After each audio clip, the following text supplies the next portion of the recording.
On this week's episode, we are talking all about gaming as low vision people. A topic we haven't talked about before, but how do we even play video games? So stick around. This episode of Rare with Flair has been sponsored by Aira. Shopping at Walmart this Black Friday or Cyber Monday? Take advantage of Aira. If you're not familiar with Aira, it's an app that provides on-demand visual interpreting at the tap of a button. You download the app and then can connect with a professional visual interpreter to assist with a range of tasks. Walmart has just partnered with Aira to bring you a more accessible shopping experience. This means you can now access Aira's on-demand visual interpreting free of charge at all Walmart locations in the U.S., plus while online shopping at walmart.com. Use Aira to tackle holiday shopping and beyond on your own terms. Download in the Apple app or Google Play Store.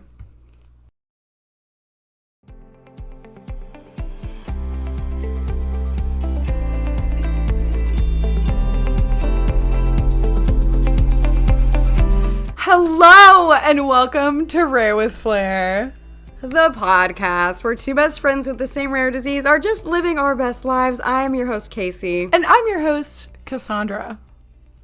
Guys, did you hear? We have a sponsor for the very, very first time. Wow. We have a sponsor. We've been doing this podcast over 4 years. Well over 4 years. And yeah, this is the first time. And what an amazing company to start with. Honestly. To have our first sponsor. It is so cool. Yes. Like, Aira is a really cool company anyway. I mean, I think that all of their visual interpreters are just super nice and very friendly and helpful. So, like, to be able to promote on our little platform, I'm honored they reached out to us. I know. They're very well known, especially in the low vision community. And so we were very honored when they reached out. And it just felt so cool to be able to do that. It's so cool. Like, this is probably surprising to anyone who has listened to Rare with Flair for a long time. Because, like we said, this is our first sponsor.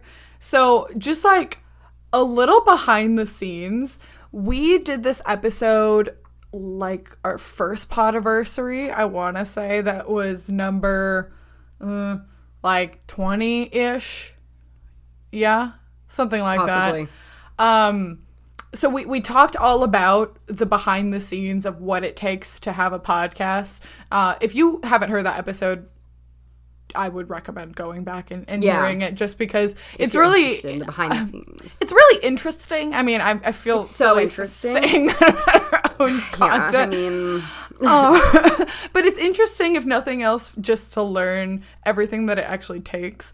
So, like, we have to pay a hosting platform in order to post our audio files online, and then we also have to pay like a web hosting fee to have a website to post our audio files on. Yes, and overall we think this is a worthwhile reason to, we're happy to do it. We enjoy doing it, and we know a lot of our listeners enjoy the show too. Hopefully all of our listeners enjoy the show if you're coming back for more. Yeah. So it's definitely, for us, it's definitely worth it. But to have some help covering those fees is just amazing. Yeah, it's so nice. Like, we have paid all of this out of our pockets, and that's not saying that we would regret doing that, and we're happy to do it. Yeah, right. Think of it as a gift from us to you. But, we're also super thankful for your support, because without you guys listening to our show, we wouldn't really be able to have sponsorships. We hit kind of a milestone recently in terms of our listenership, that we have kind of the minimum number of listeners that most companies would be able to like sponsor a podcast for. So we truly could not have done that without you guys. Oh, totally. And since we are kind of a niche market, it also helps that we have a lot of low vision listeners, and we like to promote companies that help our community. Yeah, absolutely. And like, we're not trying to turn this into our full-time jobs. We each have our own jobs that we do.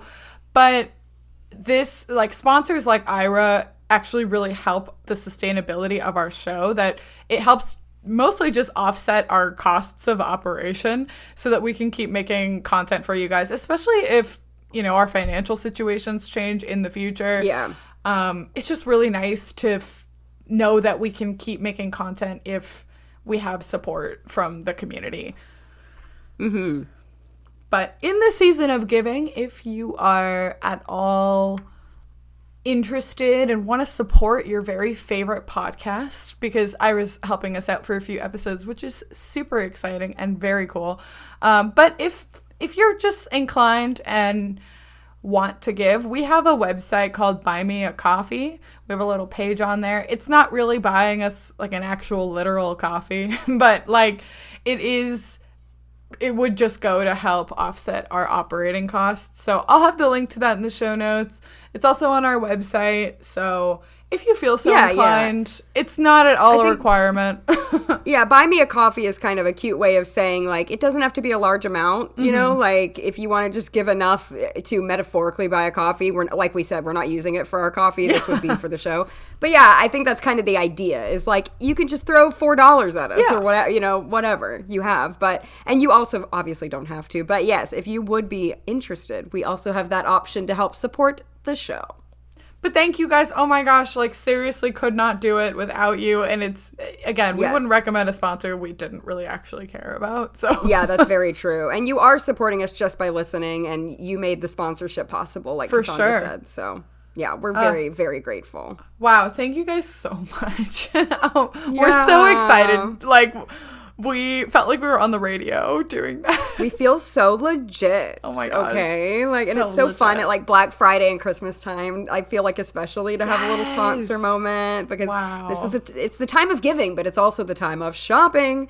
So, it's very relevant for the times. Very relevant. Oh, man. Yeah.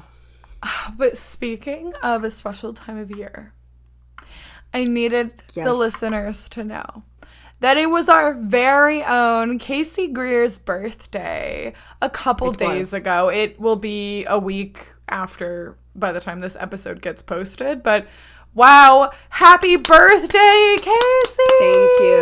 Thank you, my friend. I had a good birthday, pretty low key. Oh, I've done a lot of things in the last few weeks that I need to update the audience on. So I'm gonna take a moment. First, I have two important things to update you on. But yes, my birthday was great. My first update is I dyed my hair red. Obsessed. Which it looks is so good, you guys. Thank you, friend. I know. I feel like I'm betraying the albinism community by doing this. I mean, LOL. I'm joking as I say that, but a lot of people kind of are like, don't cover up your albinism. But I'm definitely, obviously, I love being a blonde. I'm not covering it up. I've always loved red hair, and it's just a fun it's a fun thing to try. And Cassandra has, I've done a lot of different hair colors. So, like, you should never feel guilty about it. I never have. This is my first time, and it's so fun. It's so much fun. It's so fun. It really suits you. It looks really natural on you. Thank you. I really like it. I don't know how long I'll keep it, but I'm not planning on changing it anytime soon. So we will just see, right? We will just see. Right. But my second update, I did something monumental yesterday. Okay. I saw an advanced screening of Wicked, the musical movie, and I'm not the same as I was. She's actually seen it twice in less than 24 hours. Whoops. I have no comment. I also got the two. No regrets. I got the 2 pins. They sell pins at the movie theater. Oh, you got the second one. I got the second one today. I got Glenda yesterday. I got Elphaba today. Yeah, I'm living my very best life. Wicked was my entire personality when I was 12 years old. Like, it is like the original fandom she was ever a part of. Oh, it was. I don't even, I can't even express how embarrassing and obnoxious I was. When we talk about hyperfixations, Wicked was it, okay? Yeah. Like, we joke about being neurodivergent and having, like, hyperfixations. And by joke, I mean we're being totally serious. We're being completely honest about this was my hyperfixation. I mean, I say was as if I'm not still obsessed with it. I didn't think you ever got over that, but I never quite got over it, really. So anyway, I was very afraid for this movie because I love it so much, and I'm a tough critic. Like, if I didn't like it, I am. I'm a tough critic, and I wouldn't change a thing. I almost just started tearing up right when I said that. I wouldn't change a thing. I wouldn't change a thing. I cried so much yesterday. I felt sick. But yeah, I wouldn't change a thing. I thought it was and I gotta say really quick, I've taken enough time at the beginning of this episode. I've gotta say really quick, there are 2 people with albinism in the film. Please be on the lookout if you go. They're just extras. They're students at Shiz University, which is like the college university they're at. They are students. There's a guy and a girl, and be on the lookout. It's very obvious they have albinism, but you kind of you blink and you miss it. But like, I freaked out. So, because I saw it in IMAX, so I was able to actually see that. But anyway, that's amazing. Now that I've completely hijacked the entire opening of the episode, what have you been up to, my friend? What have I been up to? Not a whole lot. I feel like I've been busy, but kind of not. I traveled for work a little bit. It was very inconsequential. I had some weird times at the airport, though. Oh, fun. I'm as if we have a decent following, as if we have a massive following. The Denver airport is on my hit list, I say jokingly, for legal reasons. But no, people were just so rude. Like, the TSA was just so rude there. The airport staff was very unhelpful. Oh, guys, it was brutal being blind at the Denver airport. People were very unfriendly. And, like, I even said, I was like, you guys don't know how to help someone who's visually impaired, do you? And they were just like, nope. Being blind has kind of been kicking our butts lately, actually. We've both had, like, a lot of, and, like, we will talk about some of these things later, but we're going to try to stay happy this episode. Absolutely. But, we have a fun topic, not to switch. We have a fun topic. Not to switch, because do you have anything else? I want to give you a moment. Do I have anything else? I don't. If you don't, that's fine. But, okay. I don't know, but I am excited to shop some Black Friday deals. Is there anything you're trying to buy yourself? No, I am not. I'm actually done with my Christmas shopping. But like a gift for you. For myself? I'm looking for gifts for me. For you? I feel like Black Friday is really good for electronics, but not as much else. I mean, do you want to share with the audience and me what you're trying to buy? There's a vacuum that I'm really excited about. This makes me sound absolutely ancient, but I'm really... It does. I don't care. It literally does, but... I don't care. I'm so excited about this vacuum. I would be too. I went to a friend's house, and she was, like, taking care of her kids, so I tried to be helpful, but mostly I was being selfish because I wanted to play with her vacuum. So I, like, cleaned her floor, but I was like, it was so exciting. Very satisfying. I'd hate sweeping the floor, and I have a Roomba, but, like, to get a more dedicated clean, it would be really nice to have one of those vacuums that works on the hardwood. Do I need another vacuum? Probably not. But I want another vacuum. You want one? It would encourage me to keep my floors, like my hard floors, very clean, because I vacuum my, like, carpeted floors. I have about equal parts carpet and hard floor in my condo. Yeah. Same. And I vacuum with some, like, regularity, at least once a week. I have a dog that sheds, so I need to vacuum at least once a week. But, you know, I love my upright vacuum. This is not replacing it, but I really need something to help me with the other floors. I love that. I think that's a great Thank you for yourself. Thank you. Yeah. I have no regrets saying this. No, absolutely not. These are the things we get excited about in adulthood. Thrilling. Thrilling. Oh my you gosh. guys, like, anyone younger than age 27, which is me, and Casey is older than me, so, like, anyone younger than age 27, I hope that you enjoy your youth. Yes, enjoy the youth, because my pride and joy birthday present this year was a grandfather clock. Oh my and gosh, even the name, it looks so good, guys. It's amazing, but even the name has grandfather in it. Where's the grandmother clock is what I want to know. There is, that is a thing, I'm pretty that a sure. thing? I think it is a thing. Okay, wow. There Yeah, you go. I'll look that up later. Yeah, I'm almost positive that's a thing, but we have to fact check ourselves now. Amazing. Well, guys. We're here to talk about video games. Video games and PC games as well, PC if you games. want to count that in the... this is exciting. Wow. I mean, would you call yourself a gamer? I think the phrase gamer kind of has some connotations. I don't like labels. We don't like labels. I don't like labeling myself a gamer because I feel like that gets a certain vibe. But you might be wondering, like, how do we navigate gaming as blind people? Or you might be a gamer as well, and you might just want to hear about some of the games we play. I don't know. We think this is like a really fun, laid-back episode, but it's mostly flair, but it's going to include a little bit of rare for you as well. Because we're going to talk about, does. as it always goes back to that, doesn't it? I mean, it all connects like a circle.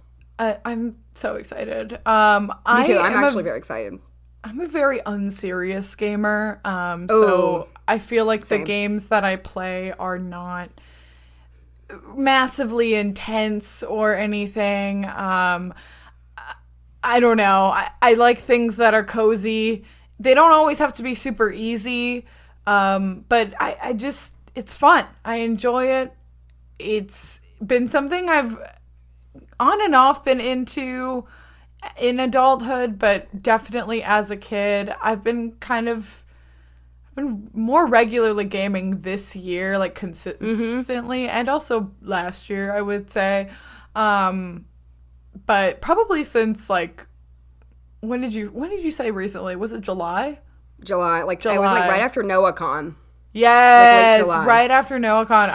I've been pretty much gaming whenever I have a moment, which is not often because I'm either baking or cleaning my house or something else. Right. So you want to, like, we can start where we typically do start on these episodes, which is our childhood. So I'll tell the gaming systems I had, and you can also tell yours. We had the NES, which is the, like, original Nintendo, and we also had my pride and joy, my child, the Nintendo 64. This really dates us because you are older than me, and this is, like, when we talk about childhood things, this is really where it shows, because I did not have either of those systems. Now, in high school, we did get a Wii, but we won't get there quite yet. And we then won't get there. We won't get there. I had a PC, or like my family had a family computer as well, and I played games on there. So I was a gamer. I mean, like you said, no, I'm not really use the label gamer, but as a kid, I gamed quite a lot. So, yeah, what systems did you play mostly? Did you have? We mostly were a Nintendo family. We had a GameCube. That was the first system we had. We had a PC where we had, oh my gosh. I feel so old saying this. CD-ROM games. Oh, yeah, totally. And that's part of what we're going to talk about in this segment here anyway, but I did have a handheld Game Boy as well. Did you have any handheld devices? Yeah, so I had a Game Boy. Okay. I believe I had a Game Boy Color was what. Yeah, I had an SD because it was pretty exciting that it came with a backlight. Yes. Which you may not know was truly a revolution. Oh, absolutely. But I also had a DS Lite as a kid. It was pink, and I loved her. And so cute. We got a Wii around the time it came out, and my brother had a PSP, but he never let me play it, unfortunately. I honestly, it was probably too small that I really couldn't see it anyway. Yeah. But yeah, what were some of the games that you liked as a kid? This could go on for a very long time, but I'm going to try to rattle off some quickly here. Okay, so on the NES, of course, I had the original Super Mario Brothers, which was a big deal. Okay, I played it a lot, and I loved it a lot. I wasn't very good at it, but I loved it. It's hard. On N64, my very favorite was Diddy Kong Racing. Amazing. Which is, Donkey Kong. I don't know if Diddy is I don't know what he is, his nephew or his child. I have no idea what Diddy Kong is to There is Donkey definitely Kong. Lore. I thought it, There's you know what, lore. you said nephew, and that sounds correct Is that right? to me. Okay, you know what? I might have just pulled that out of the recesses of my mind. Yeah. Out of the crevasses of my brain.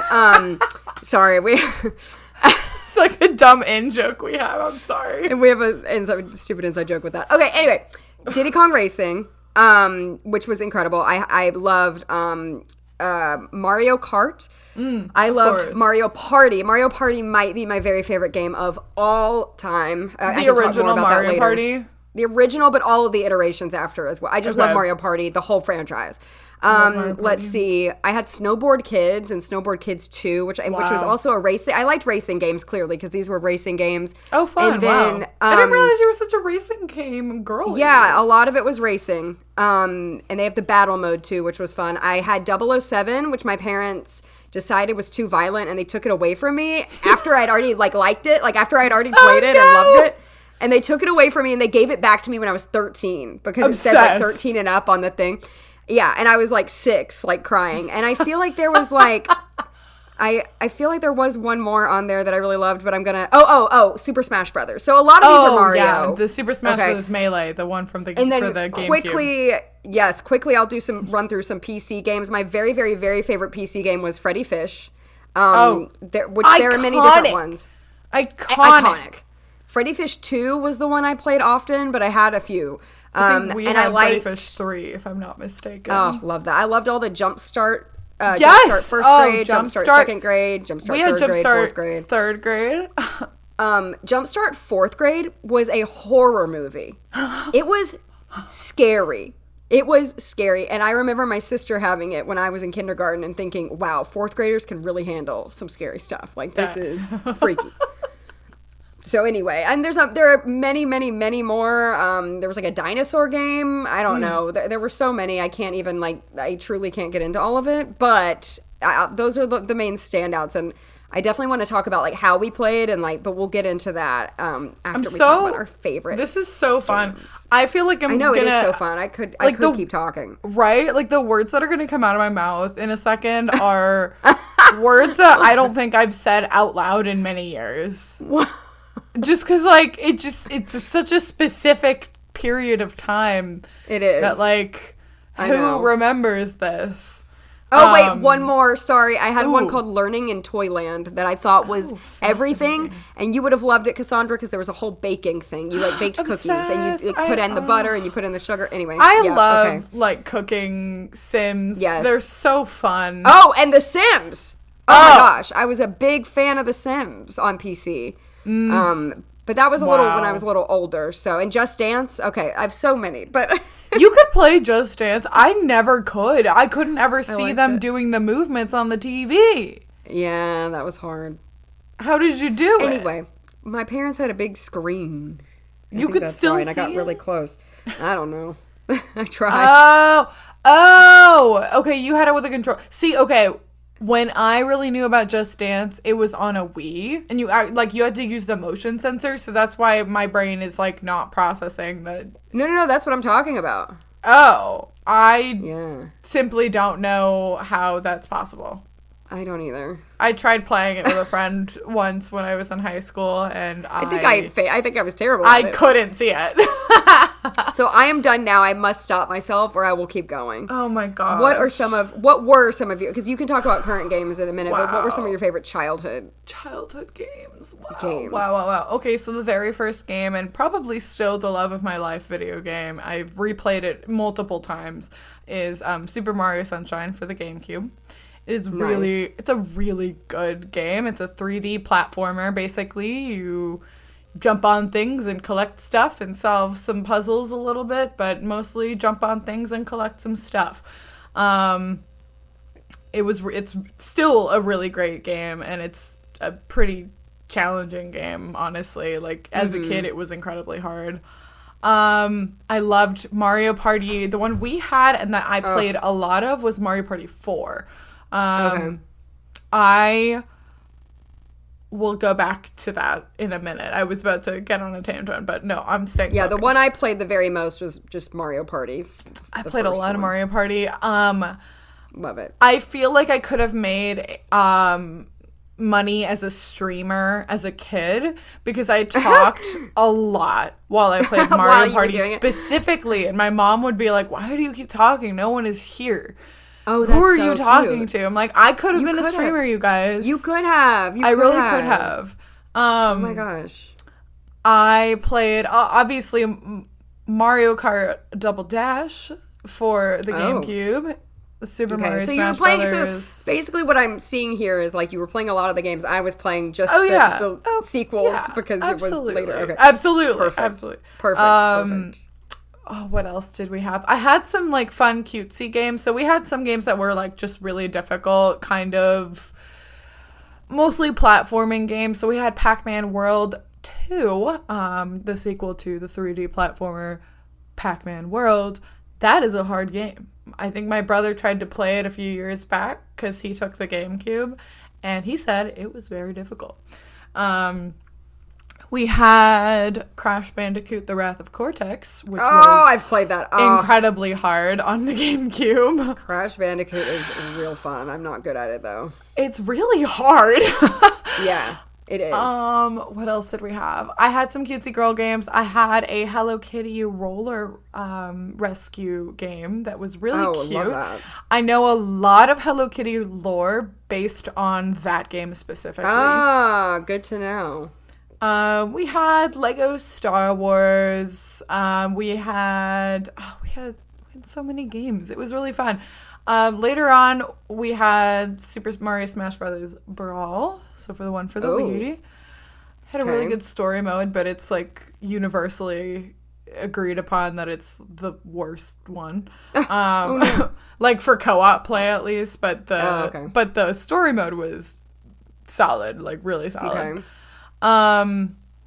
What else? Played a lot of Guitar Hero. I feel like a lot of my foundational knowledge of grunge and like early 2000s indie music is from Guitar Hero. That's great. Love that. Oh, gee, what else? Of course, Mario Kart for the Wii. Yes. And, you know, ye old classic Wii Sports. Of course. I think those are the ones that are immediately springing to mind. We had Twilight Princess. I didn't play it, though. That was kind of my brother's game. He really monopolized the use of Twilight Princess. And then for the PC, we had all kinds of very similar games to what you were saying. So we had Freddy Fish 3. Oh, my gosh. And we had... It was kind of hard as a kid, no lie. Like... It really is kind of a hard game for kids. Yeah, it's a challenging game. We had a Freddy Fish Maze game. It was kind of like Pac-Man, but it was also somewhat of a challenge. But what else? We had a Clue Finders Third Grade, which was a very fun kind of math-y game. Yeah, I feel like a lot of PC games were educational. They're very obviously educational, but I yes, played. They were. I played them to death anyway. Like, me too. I loved it. Yeah, I loved it. I have like vague memories of a couple of like Toy Story games. That were on the PC and they were bad. They were not good and very hard, and I like almost want to Google them because my brain is generating a half-baked image that I don't fully remember. We had a Madeline game that I loved. That sounds lovely. It had really great cutscenes from the cartoon, which I also loved. Mm-hmm. And There was a French game that I played a good amount of because I had a lot of like learn French things. So I have random vocab words that I know in French. And I think, oh my gosh, we had this like 3D platforming Frogger game that was, I think I had that too. wow, one of the hardest things I've ever played. Yeah. Not to jump too far ahead, but I did find an emulated version and I downloaded it on my PC and I tried to play it like a year ago. And guys, it's still really freaking hard. Still really hard. So yeah, I wasn't exclusively just a kid who was bad at playing games. I was, it was a hard game. But and there was this game by a franchise that I'm convinced only existed for like 3 years maybe, that was called Evergirl. Did you ever know about this? No. Okay. So I think they had like, they had the 4 types of girls: sporty girl, cute girl, theater girl, and, what was the last one? And they had like different, symbols. There was like a lightning bolt and there was a butterfly and whatever. Anyway, it was kind of a life sim type game, but your choices were very limited. So you kind of got to choose your path in high school and you got to like try to do the sporty things or try to like, I don't know, like was it Gamer Girl was the last one? I don't even remember, but that would be you got to act in the school play and do very minimal things, like put the sets together. It was really random and cute. But my main knowledge about this, I will stop talking soon, is that there was a mini game in this Evergirl CD-ROM computer game that was just Galaga. And when my dad realized this, he didn't really game a lot with us. Like at first he did a little, but not a whole lot after. But this was like maybe when I was a teen. He just like, or maybe like late elementary, but he like went to town on that Galaga mini game. Like he just totally went into it and it was amazing. I was like, would you like to play my Evergirl game? And he said yes, but it was just Galaga. Great. Before we move on to the next thing, I've been holding this in my brain. I have to ask, did you ever play Seen It? Oh my gosh, wait. The DVD thing. Oh my gosh. Wait, I think I did like a sleepover? There was like a Disney Seen It and it would play a scene. Oh it was like a board game, but it was on your TV too. So familiar to me, but I don't know if we owned it. I think it was at someone's house. Yeah, I just had to ask that. Wow. I feel like it's aging us. But, okay. Yeah. Wow. I love that. So many games that I'm we so love sorry. as children. No, why? It was like, I was like on a roll. Okay. Oh, I loved it. Are you kidding? Oh, wow. I loved it. Okay. So I guess the obvious question, how we play video game if eyes no work? Right. So how do we? Well, it's different for everybody. We only have our opinions, of course, and I'm sure there's a lot of good tech now that I don't know about. When I was younger, a few funny things, or not funny, haha, but just like interesting things I did. For my Game Boy Color, my parents actually bought me like a magnifier specifically made for it that hooked on. And it sounds good in theory. It was actually kind of bulky and clunky and hard to use. And then I couldn't really get my face close enough to the screen after that because it was kind of, it like sat on top of it. So then, yeah, I don't know. It was kind of, so basically my story with that is I never really liked playing my Game Boy because I really couldn't see it very well. So like I had the Game Boy, but I didn't like it. And I don't have many memories using it. So it was probably a waste of money in the long run. That's so interesting. Okay. I feel like I have like 4 Game Boy games that really stand out to me. I think the graphics were so much worse too in the earlier Game Boys. The Game Boy Color didn't have a backlight, and I'm telling you, I'm telling you, I couldn't see a thing. It's really hard, and I think that the only way... I'm totally treading on your time. You are not. You're good. No, wait. This is a conversation.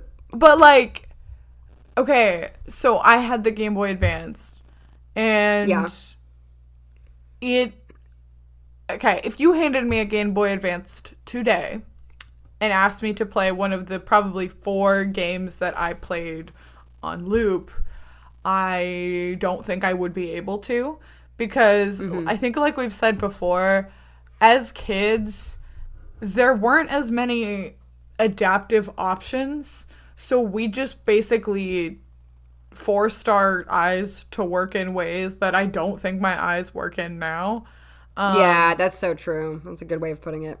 So, hence, I would read, like, printed books, and I wouldn't read printed books today. Yes, same.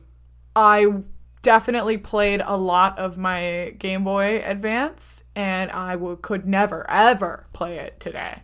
Yeah, right. I know. We kind of forced ourselves into things at that age, for sure. It was tough. Yeah. The way I played, like, Nintendo 64... So, like I said, we had, like, a very large screen TV, which definitely helped. But I would just pull a chair right up to it. Is that good for my eyes? I don't care. I would pull a chair right up to it, and if I had a friend playing with me, I would have them sit just as close, because I didn't, for me, gaming was always kind of it was never a solo thing for me as much. I liked playing with friends, and nothing is more devastating than when you're sitting close and your friend is all the way behind you on the couch and you can't have that, like, social aspect of. So I would ask them to sit next to me, and they often did, and I don't think it was like too close where it was like really hurting their eyes or whatever, but it made me feel like we were actually playing together. And yeah, I mean, I love could that. could I see everything? No. Could I see every detail? Of course not. But I have a few things to say about this, actually. But I played the same games so many times over and over that you kind of memorize. Like, if it's like a racing game, you kind of memorize the track. Yeah. And like, so like the first few times you see it, you don't know what you're looking at, and it's very visually overwhelming, and you don't know what you're seeing. But once you kind of get used to it, you kind of memorize it. And then another thing is, like, typically if you're doing a racing game with 2 people, you'll have one person on the bottom and one person on the top of the screen. And I don't know if it's like this for you, but even that slight difference makes a huge difference for me. Yeah, it does. So, like, I would always need to be on the bottom, and if like, God forbid, I somehow ended up on the top, I, like, couldn't see a thing. So no, it was yeah. So anyway, you just had to, like, finagle it different ways. Reading on games has always been really hard. I would make other people do the reading if a reading came up. And I do want to talk more about, like, playing with people and blah blah blah, but I want you to also answer this question about, like, seeing and how you're reminding me of actually, like, a lot of things, and I feel like I'll probably talk a little bit past and present. Just because I think adaptive strategies are basically similar. I mean, literally when I was playing a game an hour or 2 ago, I have an ottoman that I pull up to my TV. I don't have a very large TV in my condo, mostly because I watch TV on my iPad, and I carry it around my house as I do chores. So it's not a huge need for me to have a big TV. I pretty much only use it for when people come over, and when I want to play video games. So right now I have a Nintendo Switch, and I never use it in the handheld form. I always just have it plugged into the TV. Is that pointless because the Switch was made to be adaptive? Sure. It was made to Switch? It was made to Switch, but it is rooted to the port on the TV because I simply would not want to play it any other way. I mean, sitting close to the TV is a huge thing, and I think even in college, when I would play video games with friends, like, I always have to be sitting kind of right there. Oh, yeah, and right even there. Then, depending on the game, it doesn't always help. Oh, yeah. I think sometimes it's still impossible. Oh, it's so hard. I think playing Super Smash is really, really hard.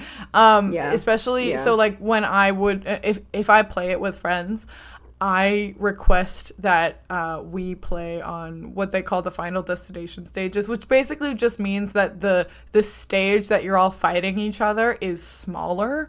Because if the stage is too big and like the camera zooms out, I literally cannot see where I am. Yeah. And I try to like I pick similar characters so that I know who I'm looking for roughly or what shape I'm looking for. Yeah. Sometimes I also you can change the color of the characters, so I try to do that. But even then, I almost always walk myself off. I'm like pretty good at Smash. I'm not great at Smash, but I'm pretty decent. But I'll still walk myself off the edge a lot because I don't realize that I did it because I couldn't see where I was. Right. Yeah. I've had totally been there. Been there, done that. It's hard. Sure. It's really hard. Sure. As a kid with a handheld, I mean, this was just the way that we did it. So I would hide under a blanket in order to have more like light and be able to see the screen a little bit better. The 4 games I feel like I played on my Game Boy were there was Dogs that ended with a Z. Was just basic, Dogs. It was basically like a pet sim. You had a pet and you took care of it, and the music is very nostalgic, and sometimes YouTubers will put it in the background of their videos, and I'm like, oh, it's the music in Dogs. I played Kirby's Nightmare in Dreamland, which was probably one of my favorite games. It's just another platforming game. I played Backyard Baseball. Okay. And I knew how to stack my team. And also I loved Pedro Sanchez is my guy. He was a wheelchair user, and I loved him. Oh, love that. And oh my gosh, there was a 4th one that I played really often.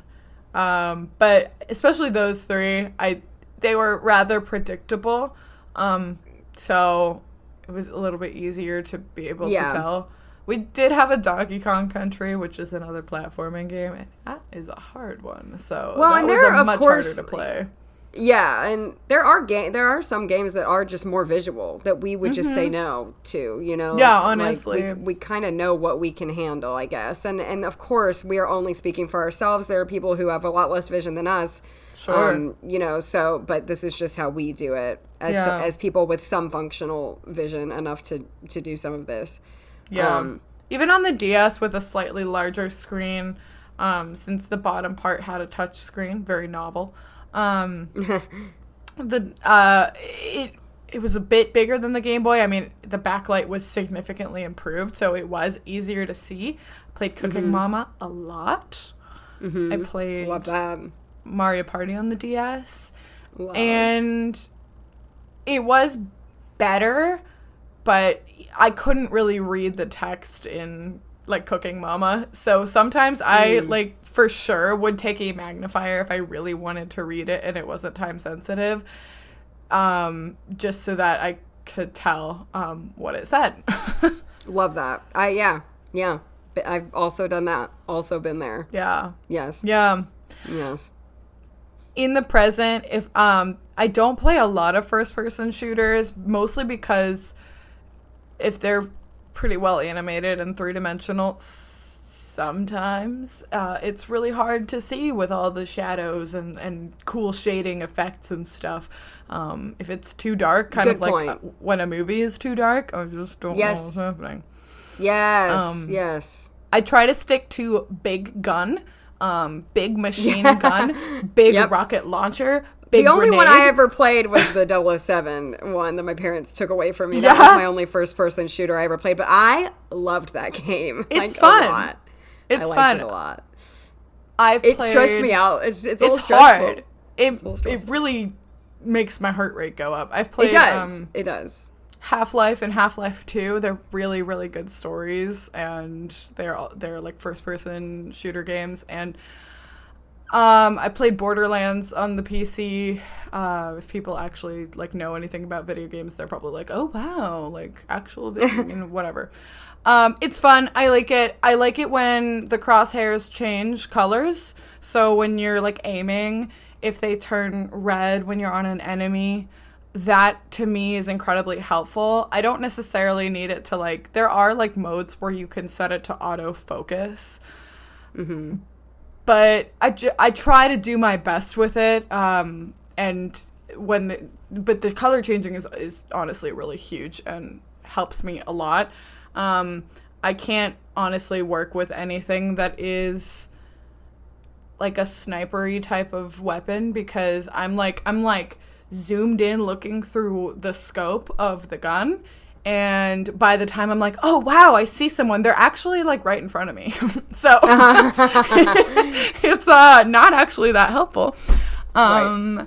And I think another strategy that I use now, especially in a longer storied game like a first-person shooter that isn't, like, a cooperative type game, is save points. Honestly, creating save points and the ability to create your own save points right where you need them to be is incredibly helpful because like I can just redo a scene over and over and over and over and over again from the same spot. And and repetition, I memorize it, right? Like I'm like, you know, you do it enough times, like you were just saying earlier, that I'm like, oh, there's a guy on my left, there's a guy above me. Like, that's exactly it. That is the way I get through games. A lot of it's, especially with racing games. Oh my gosh, it's all memorization. If you put me in front of a new racing game right now, I would be terrible because I wouldn't be able to see where I was going. Yeah. You know, on a lot of these racing games, there will be like arrows like on the wall in front of you, like to turn left, you know, to tell you. We can't see that stuff, like at least until we're right up on it, we're like, of course. We can't take it all in at once. We're basically only looking ahead. Can't. So the only way I'm really good at a racing game is if it's one that I have played. And then I am good at it, actually. If I've played it a million times, like I am good at it, but I can't do it like very well right at the front. And I guess that's true for anybody with a very brand new game, but especially for us. For sure. But yeah, we can talk about now like gaming as adults, and I know you will have more to say. So, and I'm kind of gonna spin this in a different direction because I actually don't game currently, and it's kind of sad to say that because it sounds very like. When was the last time you played a game? Probably at my 30th birthday with you. Oh my gosh, that was so fun! What about before that? I would play with my friend group sometimes. So that's actually what I was about to get at. So the reason I don't often game anymore is I live alone, and I think like solo playing games is actually really a popular way to game, and a lot of people do, and most streamers are on their own or whatever. But for some reason, for me, I always enjoyed gaming when it was with another person. And so, like, as a kid growing up, I would often play with my dad or my sister. Notice I don't say my mom. My mom, I don't think ever one time picked up a game controller in her entire life. Not a gamer girly. The ones that remind me of my dad, 007 and Freddy Fish were the ones with my dad, like, all the time. I had a babysitter named Heather that was the coolest person in the world, and she was so good at gaming, and she would unlock all the, like, on Diddy Kong Racing, she'd unlock all the new, like, boards Carts. For me that were, like, all the new tracks that were locked and so stuff. Fun.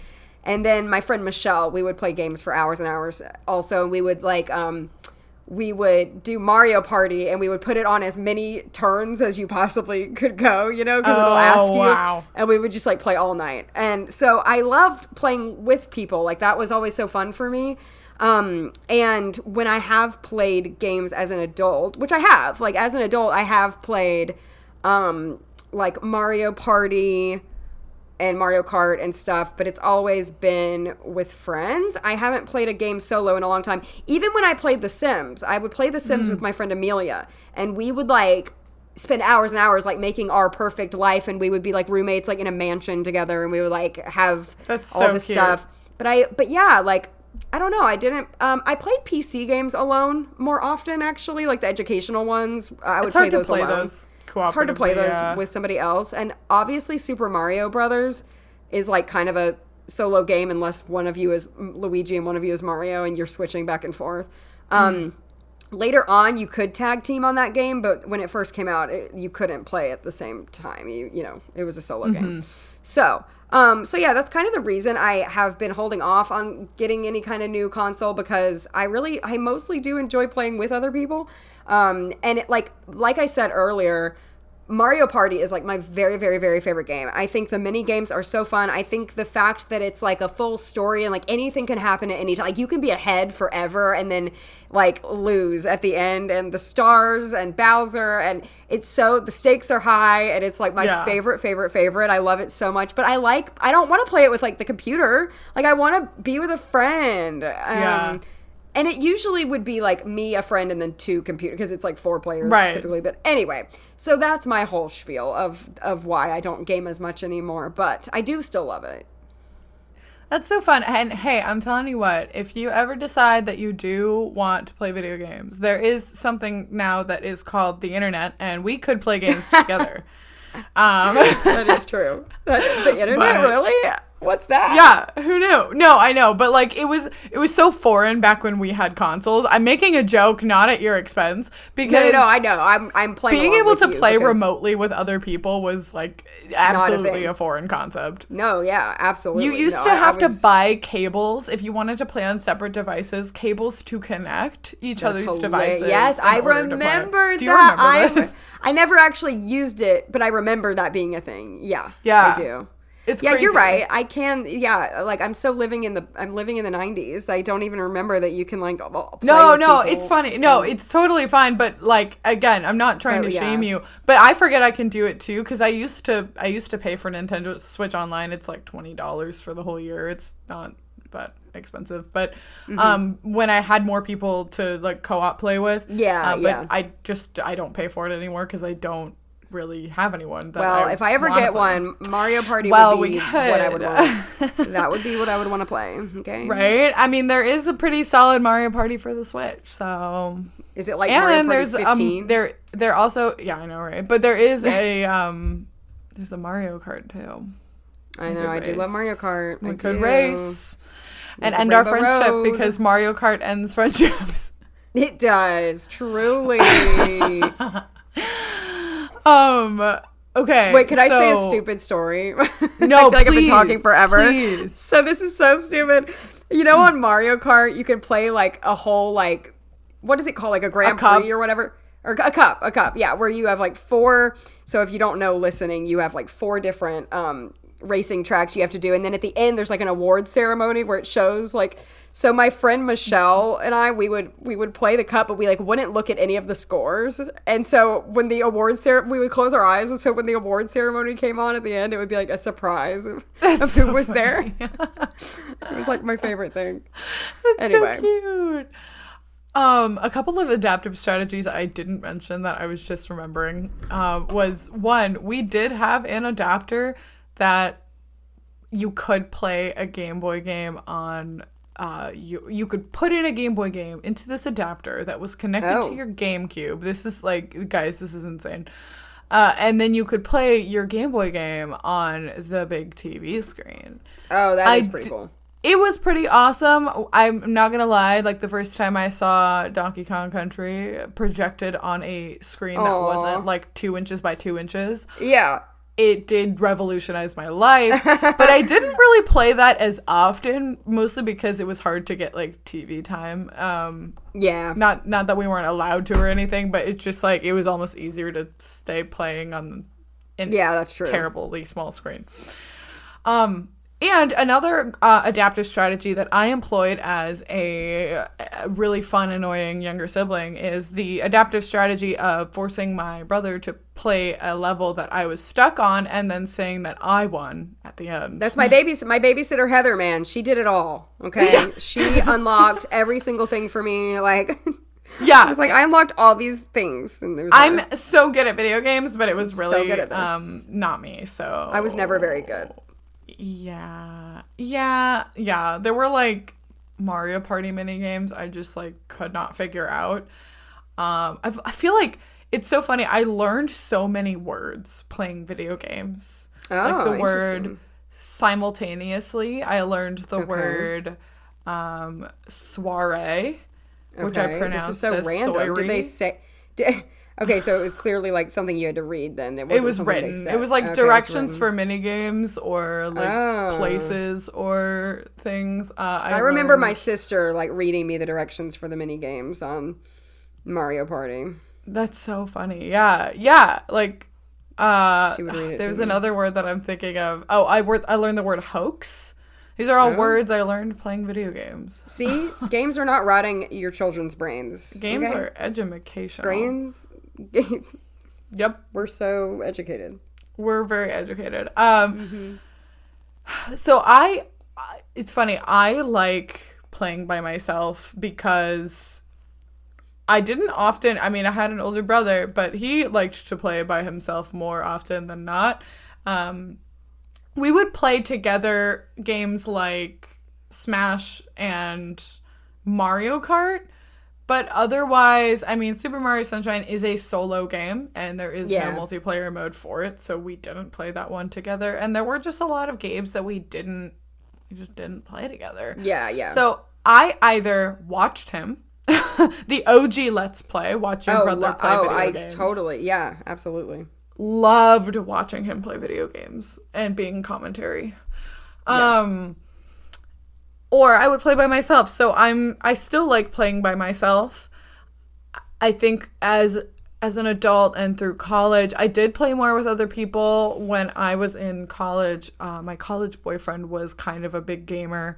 So we played like multiplayer games pretty often. Like whenever I played Borderlands, it was with him because he had my back and I did not know how to shoot things.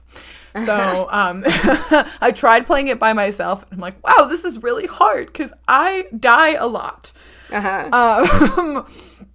But I really like playing. I got a Switch right as the pandemic started. Yes, which is a good thing you did, because after the pandemic started, you couldn't get a Switch for a while. And truly, my mom is like the MVP for being able to find it, because I wanted it. I knew this was coming.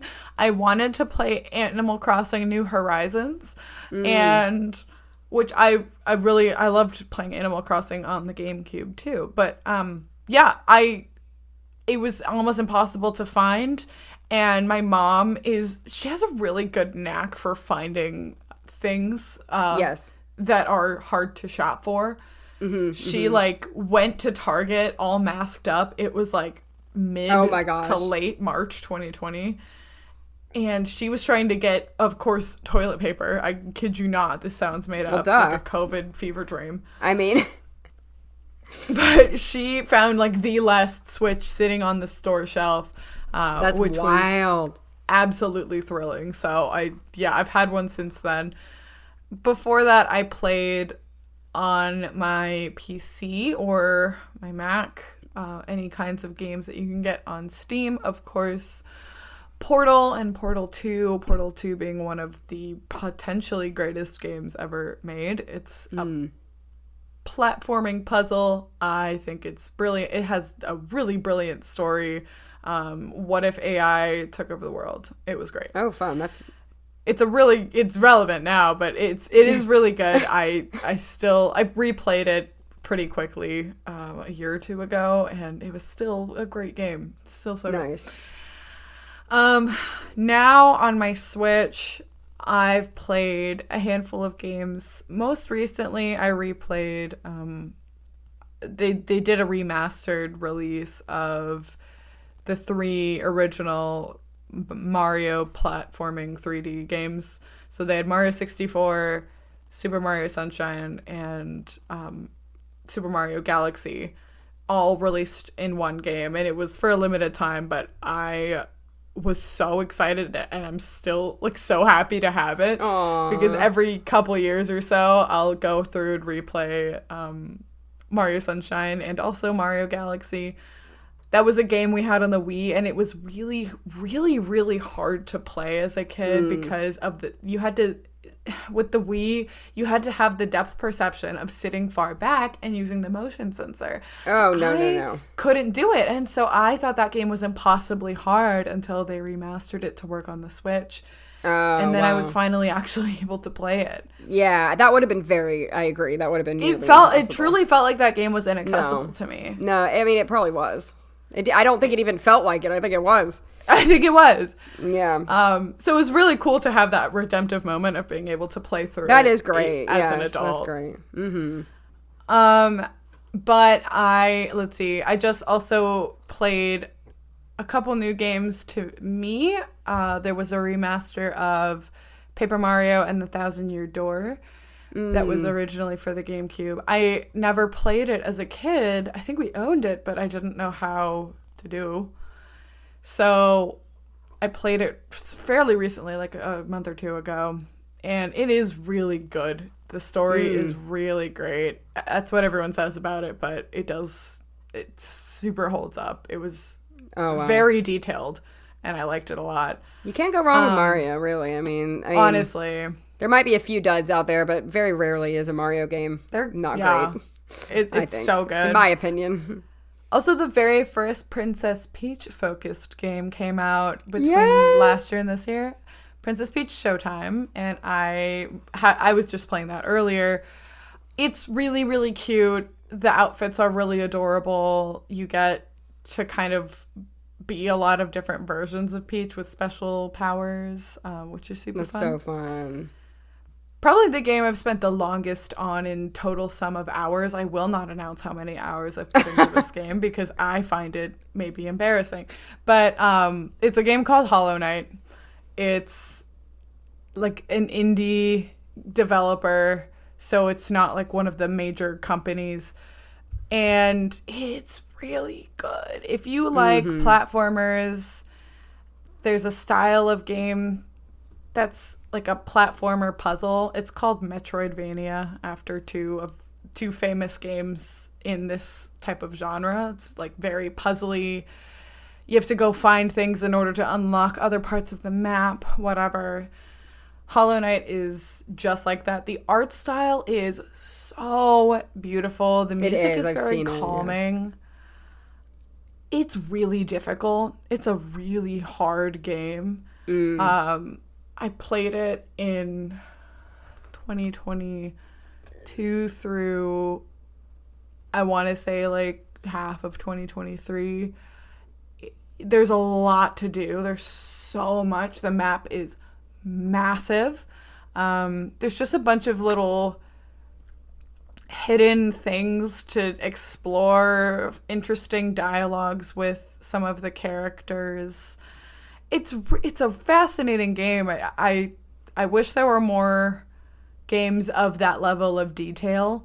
But I mean, I'm sure it took so long to make, but it is not easy, and I didn't ever fully finish it. I wanted to get completion, and I think you can get to up to 112% completion. I got to 110. Hey, that's pretty amazing. Could not finish. Hey, that is pretty amazing. I think Cass is actually a really good gamer, guys, because she's not going to say it about herself. But I think you are, because I watch you. Well, you finish games all the time. I could never finish. And mostly because you've watched me play games I've already played before. I know, but I never completed games when I was younger. So, I mean, like, I watch her play, and I'm like, you're good. So, I don't know. It's a lot easier to complete games now as an adult when, like, internet cheats exist, or, you know, at least, especially, like, when you're trying to find hidden items. At a certain point, I do just break down and Google it. I will definitely give it a solid try, but if I can't figure it out, or if I need some kind of strategy for it, I absolutely will Google that. I'm not above it. So well, I did that on The Sims. I would do the mother load, like, and get a bunch of money, and excellent. I would totally cheat to buy my mansion. Love it. Yeah, I totally did that. Yeah, it's so fun though. Like I find it really enjoyable and like a good way to relax. I also feel, I mean, there's something to be said about reaction time, and I feel like I'm kind of learning a skill. It's debatable, but I think it's really fun. And if you like video games, then I think it's a skill. That's I do. solid. And I think, even though I said I hadn't played games in a while, I do watch Let's Play sometimes. Let's plays are fun to watch. On YouTube, I and that's love basically The Sims Let's Plays. Yeah, basically just watching somebody else play and do a little commentary. And you might be thinking to yourself, if you don't like games, like, why the heck would you watch somebody else play a game? That's so weird. I've had people ask me that before, of like, that is so strange. But it's a very, very popular thing. I mean, there's streaming, there's a whole streaming website, Twitch, and whole streaming. Some people are streamers as their job. That's like literally what they do. So that's my dog barking at me if you hear it in the back. Every time we record, he wants to be part of it. It's fun. It's fun. It's fun. I know. And I like Let's Plays for games like The Sims that are. I'm not an open world girl. Like, I need to have. I like Let's Play for end. Zelda. I watch the Zelda Let's Plays. Ooh, that's so fun. I love Let's Plays for a world that's so big you can basically do whatever you want. Because if I were playing that game, like, I've played Minecraft before, and I simply just don't know what to do. I run out of ideas. I need to have like little quests and objectives. Otherwise, I lose interest. I understand that. I get that. But Let's Plays are fun because they're usually doing like a challenge, or they have some kind of more of a goal with it, even if it's something stupid. Yeah. It's still fun to watch. I agree. Mm-hmm. Yeah. But it's fun. Totally it's agree. fun. If you guys like games, you should let us know what you like. And if you have any recs for me. Have any recs or any like ways that you make gaming accessible to you, or we would love to hear it. Yeah. And or encouragement for Casey to buy a Switch so that we can play online together. Right. I mean, true. But no, it's super fun, and I'm so glad we got to talk about this, because I feel like in my daily life I never really talk about this, because I don't know, it just never really comes up. So yeah, it's fun. I know. No one, like, I feel like in daily life, I'm like, no one's going to want to sit there and listen to me talk about this for 30 minutes, but like on our pod, we can do whatever we please. Oh my gosh, yeah. Like, rehashing and delving into the crevasses of our brain. The crevasses. To find games that we haven't spoken of in years. Tens of years. Tens of years, yes. So yeah, it's so fun. And we'll give you any updates we have if, we play new games. And we want to also thank Ira again for sponsoring us for the next few episodes. Yes, they're so great. You guys should absolutely check them out. We don't have a promo code or anything if you guys have heard sponsors before, but it does really help if you check them out, because they'll probably be likely to sponsor us in the future. Yeah, who knows? Well, thank you for listening. And happy early, well, not early, maybe early. Yeah, by the time this episode comes up, happy early Thanksgiving to anyone in the United States. We hope that you have a nice time with family, or eat some good food, or both. Or both. We'll let you know how our Thanksgivings go after this. We'll give you an update. And we'll see you in 2 weeks. Bye!